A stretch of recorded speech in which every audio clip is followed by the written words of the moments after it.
نحمده ونصلي على رسوله الكريم اما بعد۔ ترجمے والے قرآن پاک کا صفحہ نمبر 995، 27واں پارہ سورہ رحمان، تیسرا رکوع، آیت نمبر 56 تا 61۔ اعوذ باللہ من الشیطان الرجیم، بسم اللہ الرحمن الرحیم۔ فیہن قاصرات الطرف لم یطمثہن انس قبلہم ولا جان فبأي آلاء ربكما تكذبان كأنهن الياقوت والمرجان فبأي آلاء ربكما تكذبان هل جزاء الإحسان إلا الإحسان فبأي آلاء ربكما تكذبان صدق اللہ العظیم۔ دنیا میں ایمان والے کچھ تو وہ ہیں جو بہت اعلیٰ درجے کے ایمان والے ہیں، ہر وقت اپنے رب کا خوف مد نظر رکھتے ہیں، ان کے لیے پھر جنت میں درجے بھی بہت اعلیٰ ہیں۔ تو ان کا تذکرہ چل رہا تھا کہ ان کے لیے 2 باغ ہوں گے، اور اس میں جو نعمتیں تھیں 2 نعمتوں کا تذکرہ آ گیا تھا۔ اب تیسری نعمت کا تذکرہ ہے کہ ان کے لیے وہاں حوریں ہوں گی، بیویاں ہوں گی پاکیزہ، اور ان کی نگاہیں نیچی ہوں گی، یا ان کی نگاہیں صرف اپنے خامدوں تک مرکوز ہوں گی، خامد تک بند ہوں گی، اس کے علاوہ کسی کو نگاہ اٹھا کے دیکھیں گی بھی نہیں۔ اور ان جنتیوں سے پہلے ان کو نہ کسی انسان نے چھوا ہوگا اور نہ کسی جن نے۔ دنیا میں بعض اوقات جنات جو ہیں وہ انسانوں پر مسلط ہو جاتے ہیں، تو جنات انسان خواتین پر بھی مسلط ہو جاتے ہیں، لیکن جنت کی جو حوریں ہیں ان تک جنات کی رسائی نہیں ہے، تو کسی انسان نے بھی نہیں چھوا ہوگا اور کسی جن نے بھی نہیں چھوا ہوگا۔ فَبِأَيِّ آلَاءِ رَبِّكُمَا تُكَذِّبَانِ۔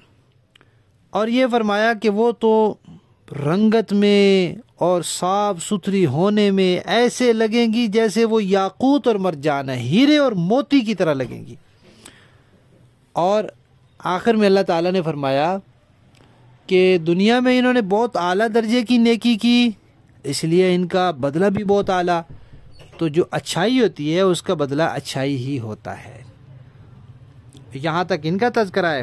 اگلی آیات میں پھر عام مومنین کا تذکرہ آئے گا، جو اس اعلیٰ درجے کے مومن نہیں ہیں، ان کے لیے بھی جنت میں 2 باغ ہیں، لیکن وہ اس سے ذرا کم درجے کے ہوں گے، پھر ان کی جو نعمتیں ان کا تذکرہ آگے آئے گا۔ لفظی معنی دیکھیے، فیہن ان باغات میں قاصرات نیچی رکھنے والی ہوں گی، الطرف اپنی نگاہوں کو، لم یطمثہن نہیں چھوا ہوگا ان کو، انسن کسی انسان نے، قبلہم ان جنت والوں سے پہلے، ولا جان نہ کسی جن نے، فبأی آلاء ربکما تکذبان کأنہن گویا کہ وہ الیاقوت ہیرے ہوں گے، والمرجان اور موتی ہوں گے، فبأی آلاء ربکما تکذبان حل جزاء الاحسان نہیں ہے احسان کا بدلہ الا الاحسان مگر احسان ہی، فبأی آلاء ربکما تکذبان۔